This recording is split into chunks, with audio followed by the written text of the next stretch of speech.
I had to sleep with my sister to prove to my parents that she was obsessed with me. It all started when she would bury her head under my skirt. She kept challenging me to climb an old treehouse, which I finally did, only to realize she could see up my skirt as I climbed. I screamed at her to stop looking, and she acted like I was disgusting for thinking she was looking.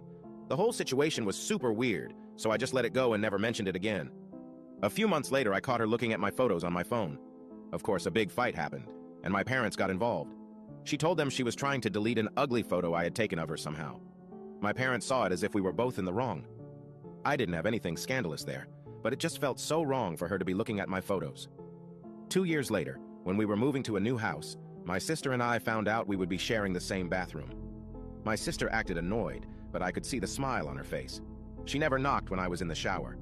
Instead, she just tried to see if the door was locked. Eventually, the inevitable happened. I forgot to lock the door, and she barged in. Fortunately, I was still dressed. I told my parents about it, and instead of the solution being that she should knock, the solution was that I should use the guest bathroom downstairs. Just when I thought it couldn't get worse, it did. A few nights ago, after a family barbecue, I went back to my room and noticed that the pants I had changed out of before everyone arrived were out of the laundry basket and on the floor. When I got up to do the laundry the next morning, I realized that the underwear I was wearing with those pants was missing. I wanted to scream my sister's name and storm into her room, but it would be pointless. The idea of confronting her about it, and her trying to manipulate me again, was so exhausting that I simply didn't say anything. I knew my younger sister was guilty, but I had no concrete proof, and I was sure that if I confronted her or told my parents, she would just try to manipulate me again and make me feel crazy. As I suspected, a few days later, I noticed that some of my white and black underwear were missing from my dresser. But this time, I didn't say anything and acted like I didn't know anything. The next part of my plan was a bit sneaky, as I suspected. A few days later, I noticed that some of the white and black underwear were missing from my dresser. But this time, I didn't say anything and acted like I didn't know anything. The next part of my plan was a bit sneaky.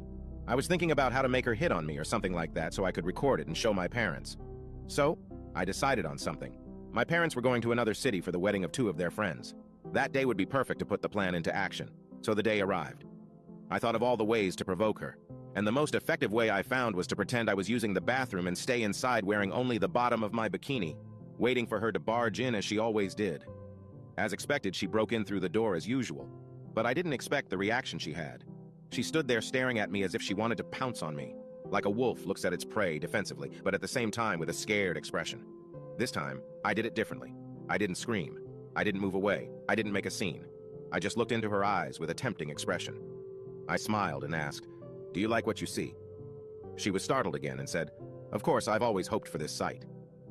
At that moment, I knew my plan was going to work. Now you can check if there is a part 2 by pressing share and more.